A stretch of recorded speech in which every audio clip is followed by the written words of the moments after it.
Ba-dum, ba-dum, ba-dum, ba-da-dum, ba-dum, ba-dum, ba-da-da-da-dum, ba-dum, da-da-da-da-da-da-da-da-dum, ba-bum.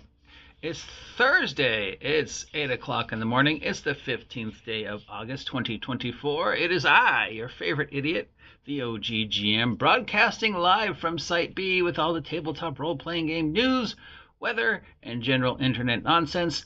We are trying this brand new schedule, so I've moved everything I normally do on Wednesdays to Thursdays, which means it's time to take a look at all the tabletop role-playing game crowdfunding projects that are coming to an end, but you still have a chance to jump on that bandwagon and support if that's your kind of thing. You might be wondering why we're using this format instead of the usual format. Well, because I am cheap and don't pay for StreamYard, I only get a certain amount of hours.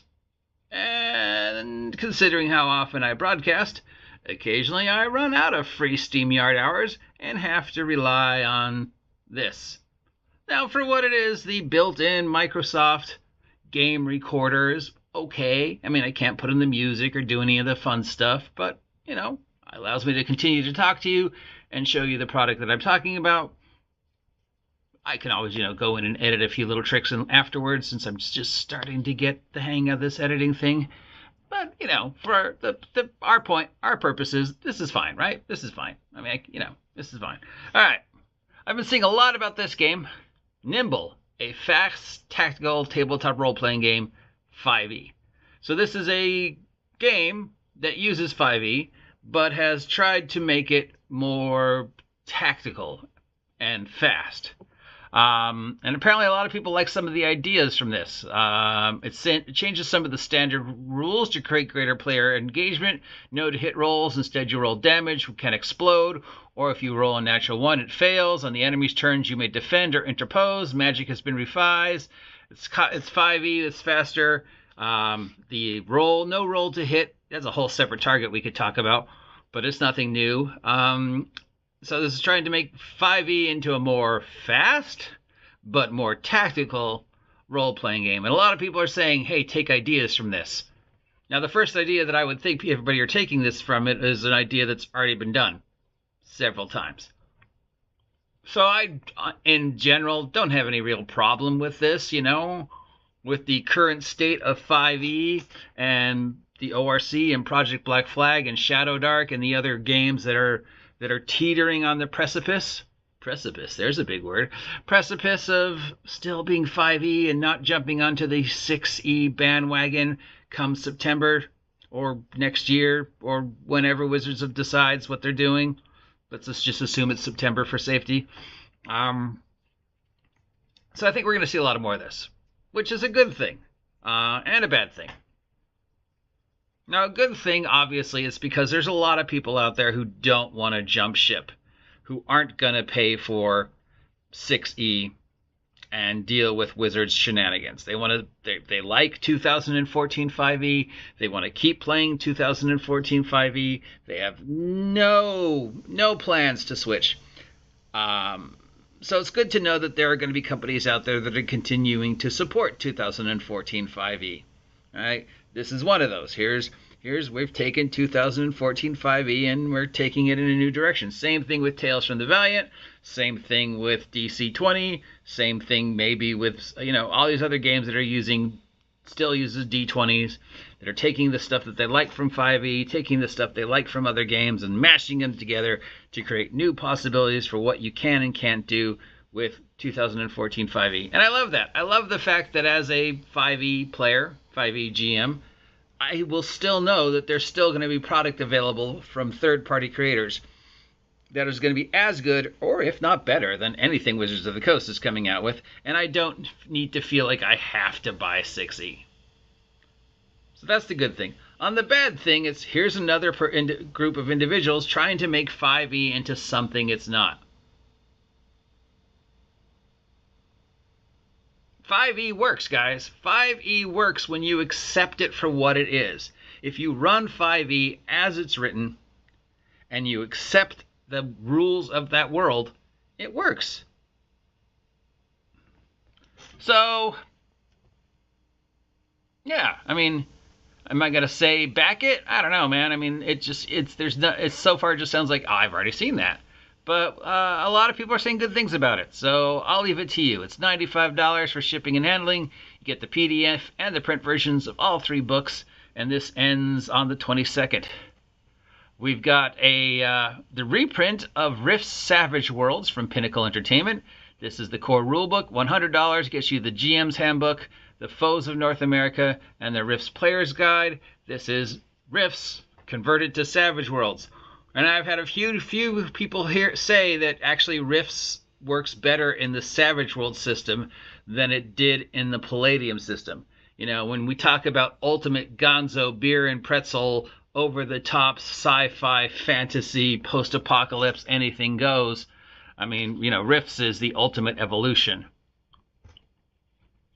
Great source books, by the way. Great source books. Even if you never play Rift's or Palladium, there's some source books that are really good. Here's a name we haven't heard in a while, but hey, let's convert SLA to Mork Borg. So it's $40 shipping and handling for the print version and the PDF. It's the classic Weirds game SLA Industries, and it's been converted to the Mork Borg rules because that seems to be the fate of Mork Borg. I like this picture though. There's a lot going on with this dude. And I'm all for it. I'm all for this dude. Definitely some Lobo influence here.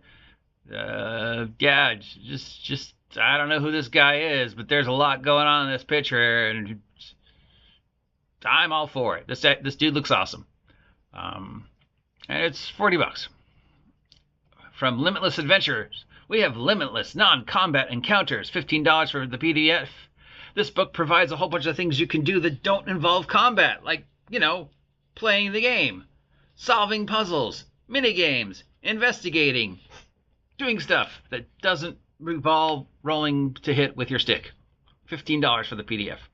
A lot of random tables, a lot of things you've already seen before, a lot of things that are out there that are free, but these guys try and take a lot of them and cobble them all together with a book. Don't know the size of the book, but for $15, it feels like, okay, I like having all my random tables in one place. Sure, why not?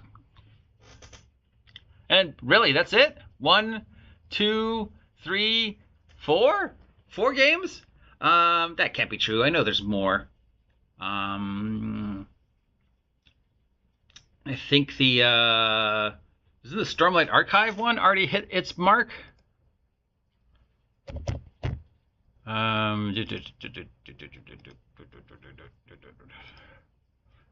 Haven't checked it in a while, so let's check it. Is the link still up?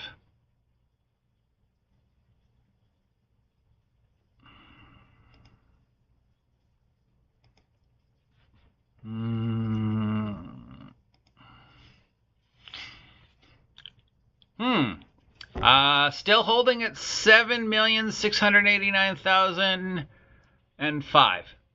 7,690,005. 26,355 backers. 14 days to go. Is it gonna beat the $10 million record? At first I would have thought yes, but now it feels like it's petering off. So who knows? We'll see. We'll see. We've talked about that one a lot, and I'm sure we'll talk about it again as the due date gets closer. So that's it. That's all the Kickstarters that are coming to an end this week. Not a lot.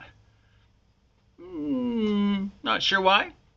There's really no rhyme or reason to how the algorithm of the math of the Kickstarter works. Somebody will try and explain it to you, but you'll listen to them and go, yeah, that makes no sense. People who appreciate Sausage, the Law, or Kickstarter programs probably should never see how Sausage, the Law, or Kickstarter is made, because on paper they make no sense. Or they're just really gross. Anyways, that's all the Kickstarters. You can use the link down below to go to this page. As you know, I take these from the EN World all the time. Thank you, Morris and EN World, for making these links available. It makes my job that much easier. And check them out. Nothing really stands out to me. I do like the cover for the SLA Borg, but I don't know. I'm kind of burnt out on Mork Borg adaptions. I mean, I think at this point there's probably more adaptions to Mork Borg than there is actual Mork Borg product, and I think the adaptions are actually better than the actual game. I know a lot of people love Pirate Borg, so, and I'm very curious about this nimble thing. I mean, what is it doing that I haven't seen before? But there's probably a lot of other people out there who haven't seen this before, so